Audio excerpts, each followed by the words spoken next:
Writer Walter Moseley once defined Hardboiled as a, quote, state of being, not a state that any sane tourist would want to pass through on holiday, end quote. The Hardboiled tradition muscled its way to the public awareness through the uneasiness of the 30s and the Great Depression.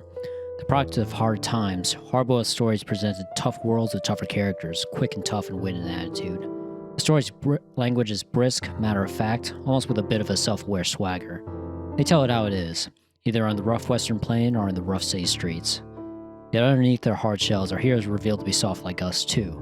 They have their dreams for happiness, and these are their prime motivations in the lives mostly spent just getting by. Despite, or maybe because of their flaws, we're made to hope they do get away with murder. If they can just get away with this one job, our heroes can follow their dreams. But that's just not the case. In James M. Cain's The Postman Always Rings Twice, a rambler falls on hard times for a married woman, and is made to murder and change his own rambling ways and dreams for it. In the film Double Indemnity, a wised-up insurance agent also falls for a married woman, and also becomes a murderer, not only to feed his love and libido, but also in an urge to cheat the system he knew by heart. If they can just get away with it, our heroes can follow their dreams. That's just not the case. In describing the hard-boiled mentality itself, Moseley uses the metaphor of boxing. Everything about boxing is hard-boiled. The mind and body and heart must shrug off any sense of weakness or charity or compassion. It is you against him or her in that ring, and victory is synonymous with the survival, end quote. In Noir works, the hard-boiled hero may not necessarily be a physical fighter. His resolve may be exhibited in wits, or just his capacity for punishment. For instance, Frank Chambers of The Postman Always Rings Twice is, in fact, a runner, a rambler, a tramp who's good, but sometimes not good enough. His fight in particular is with the road, and nobody knows it better than he does. Likewise, Walter Neff of Double Indemnity is a quick-witted insurance agent who knows all the ins and outs of the business. The title of the movie itself is an allusion to his cleverness, and the clause that provides the main hook of the story. Both heroes find their quest in the character of the femme fatale. In both Postman and Double Indemnity, she is the unsatisfied wife whose only recourse is to cure her unhappiness is her husband's murder, facilitated by a convenient hero. Her motivations will differ. In Postman, Cora Papadakis is bound to her husband Nick, who effectively saved her from prostitution, but she cannot stand being married to a foreign man she describes as quote-unquote greasy. She also has a realistic mind for finances and wants to keep running Nick's tavern, even after the plan to kill him is put into motion. Phyllis Dietrichson's animosity towards her husband in Double Indemnity is somewhat more warranted. He's cruel and distant, beats her, and keeps her isolated at home. Like Cora, though, Phyllis had married Dietrichson for his money. These two central characters of the hard-boiled noir, the hero and the femme fatale, are linked from the start.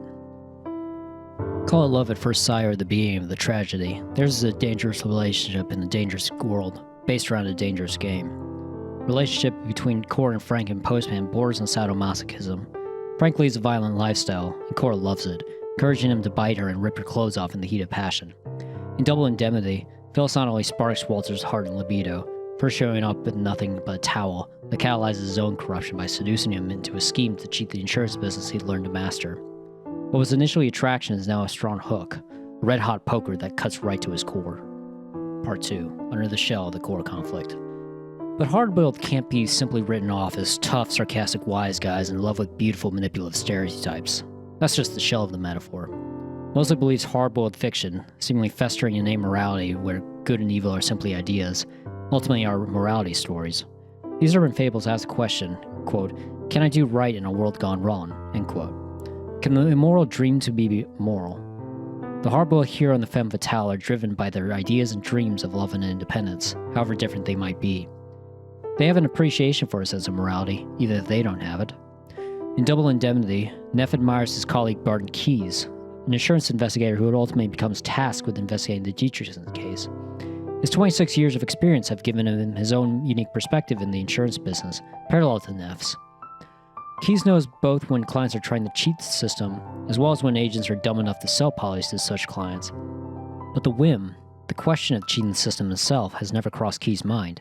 Neff loves him for it. Characters, and people, are very much projects of their environment. In Hardboiled Noir, they are stock characters of a tragedy, much like the stock harlequins and columbines of old Commedia dell'arte. The doomed husband, the agents of the unbending and unsympathetic law, and of course, the hard-boiled hero and the femme fatale, whose relationship dominates the play. Centuries later, the coarse tragedy of the stock plays persists in fiction, in spite of plot and costume changes.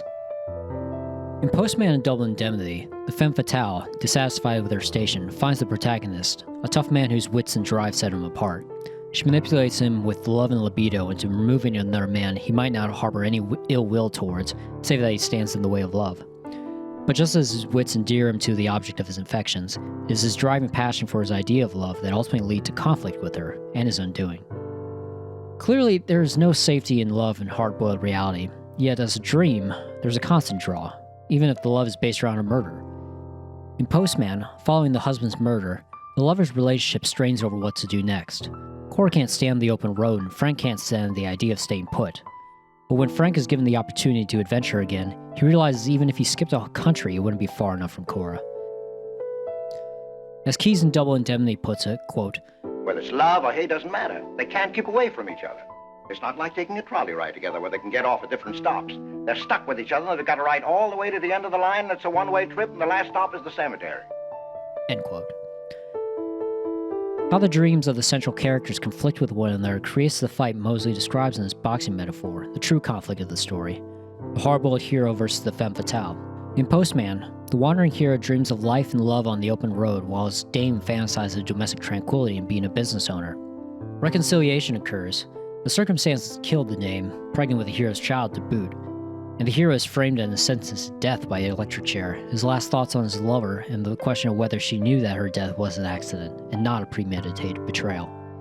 In Double Indemnity, the insurance agent cheats his own system to service his love, who in turn is a master of cheating. She played him from the start for the money, and intended to finish it by killing him herself. She shoots him, but fails to finish the job out of realized love. His love is killed, but his hard-boiled toughness permits him to live long enough to shoot her, twice. The conflicting dreams of the central characters of the hard-boiled story create a tragedy, a conflict between idealism and pragmatism that ends with no clear victor and no real certainty, save that it seems that everyone dies. Conclusion. The chillingly abrupt finality of both Postman and Double Indemnity seems to reflect that of life. While most people are unlikely to ever kill a spouse to get at a lover, the hard-boiled sensibility these stories espouse addresses questions about life in the world that sunnier dispositions might rather procrastinate on. What kind of world do we live in? How did it get here, and where the hell are we going? Are we just tough and sarcastic to cover our internal insecurities? Can dreams prevail in a world of tough and sarcastic people? Can we still dare to dream? Is our world itself hard-boiled? We prefer and outright encourage a thicker skin to sensitivity when it comes to protecting our soft core of ideals. The question is whether it's still there or if society has crushed it, shot it to the core with rottenness.